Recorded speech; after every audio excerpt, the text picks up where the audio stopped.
Eine Woche später, der Schock ist überwunden, ich habe mich einigermaßen wieder beruhigt und bin wieder zurechnungsfähig. Wir wandern aus, es steht jetzt fest.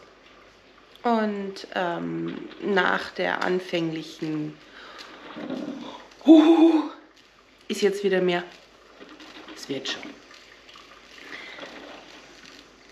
Jetzt geht dieser ganze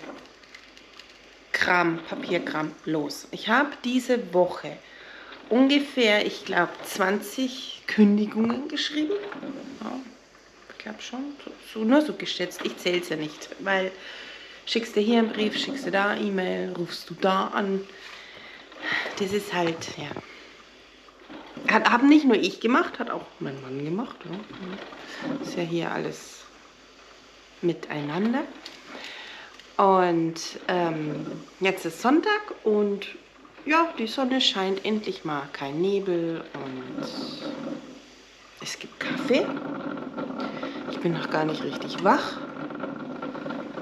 Und es ist jetzt tatsächlich jeder Tag ziemlich verplant. Also wir hatten gestern schon den ersten Besuch. Die sehen wir allerdings noch mal vorm Abfliegen. Allerdings geht es jetzt los. Jetzt geht es eher darum, wer wann an welchem Wochenende kommen könnte.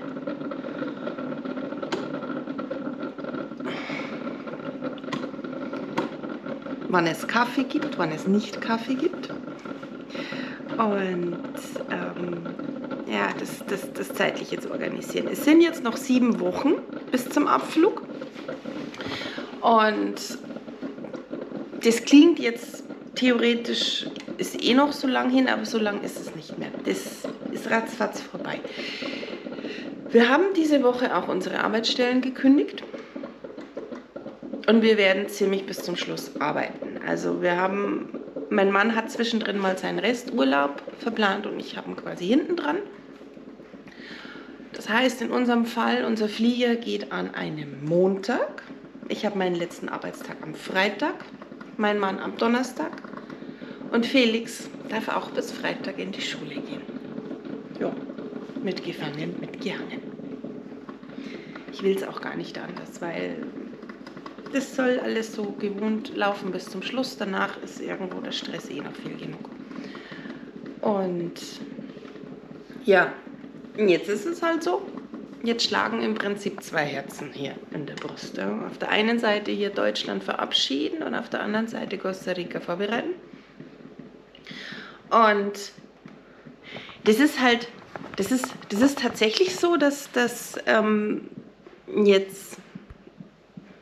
jetzt so ist, hier in Deutschland, diesen ganzen Papierkram, was du noch besorgen musst. In unserem Fall hier gleich mal, was man halt alles gleich mitnehmen kann, auch Geburtsurkunde, Führungszeugnis, Heiratsurkunde. Obwohl man es eigentlich nicht braucht, sicherheitshalber internationalen Führerschein. Das ist halt, ja, Rennerei, viel Rennerei, auch mit dem Opa. Der Opa will halt auch oder muss halt eigentlich fast bald wegen seinem gesetzteren Alter die Residencia beantragen. Und mit den Border Runs, das kannst du einem 80-Jährigen nicht antun. Nein. Das macht er einmal und dann rennt er mir mit der Klobürste nach. Und ansonsten, der ganze Papierkram jetzt, also wo ich teilweise schon ein bisschen das Gefühl habe, ja, oh, schaffen wir das alles noch? Und dann musst du auch noch hier Vollmachten für die Bank. Und weil, wenn dann doch irgendwie in der Anfangszeit, bevor da drüben dann alles angelaufen ist, brauchst du ja doch noch hier jemanden, der dann sich darum kümmert, wenn irgendwie doch die PIN vergessen wurde und eine neue geschickt wird. Ja, das ist ja alles nicht so einfach. Und das ist, ich sage jetzt mal, das ist dieses Deutschland, dieser Teil. Und Und dann denkst du wieder dran, Costa Rica, ja, da kommst du da und da an. Da brauchst du ein Hotel am Anfang, da brauchst du eine Unterkunft, dann eine Wohnung und ja, und dieses und jenes und das ist alles nicht so kompliziert. Und wenn du da irgendjemanden anschreibst, wird total easy peasy und das ist Kontrast, das ist echt Kontrast. Das ist, also wenn ich mehr mit den Dingen in Deutschland zu tun hatte, dann habe ich eher ein bisschen Muffe. Und wenn ich dann mit Costa Rica zu tun hatte, dann ist es immer so, ach ja, Mike, was soll schief gehen? Das ist echt, ja, das ist ungewohnt, gerade so ein bisschen. Dass Dinge auch einfach laufen können. Also was zum Beispiel völlig einfach war, das war Schule. Ja, brauchst du halt die Abmeldebestätigung. Ja, wir melden uns ja alle ab. Und das ist überhaupt kein Drama. Gut, soll mal recht sein.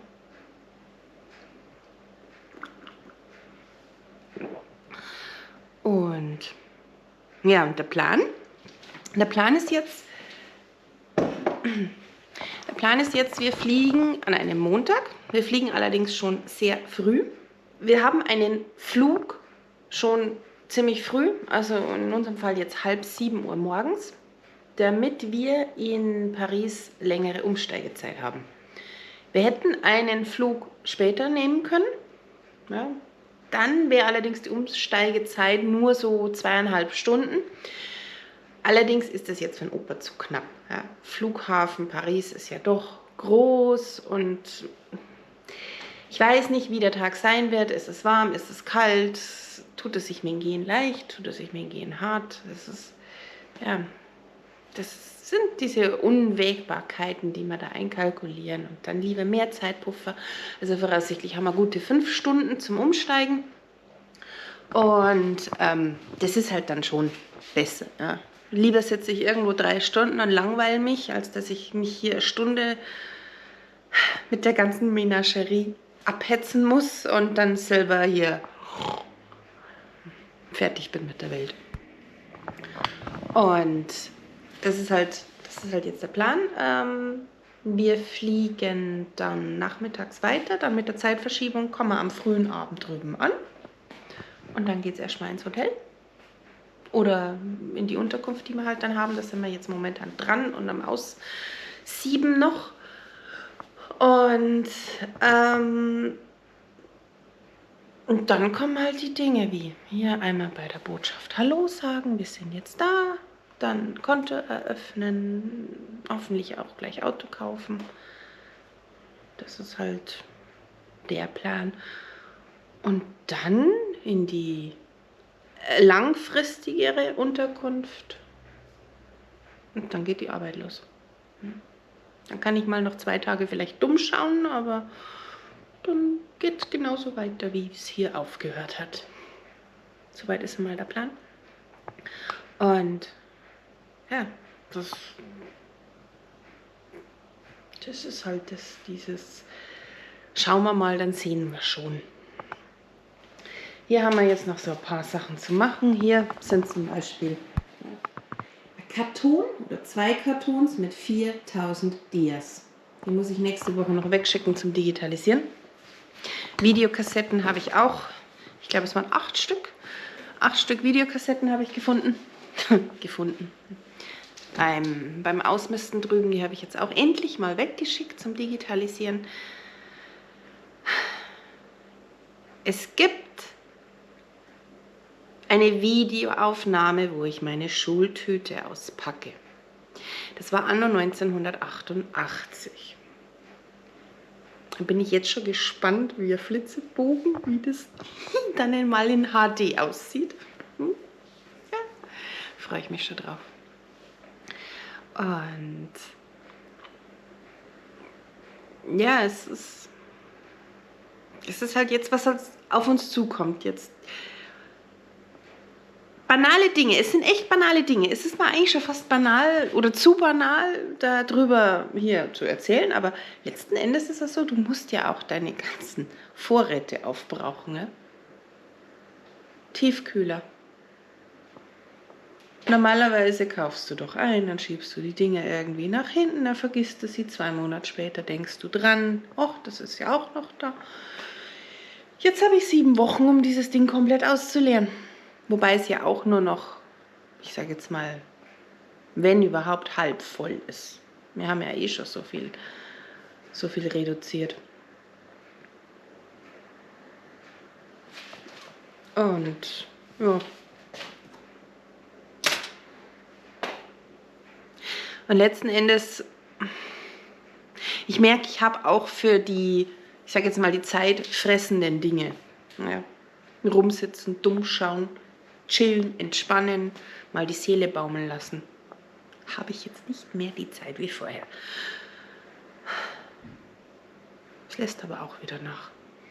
Ich meine, wir wissen ja, warum wir das Ganze machen. Wir wollen es ja. Wir wollen es ja nicht anders, sagt zumindest unser Opa immer. Wir sind ja selber schuld. Ja, wir werden sehen. Soweit der Zwischenstand. Und es tut sich echt viel. Und ich muss einfach dran denken, viel mehr die Kamera mitzunehmen bei den Dingen, die ich jetzt mache. Ich vergesse das leider Gottes immer noch, aber ich lerne ja noch. Es wird schon. In dem Sinn, bis zum nächsten Mal. Ciao.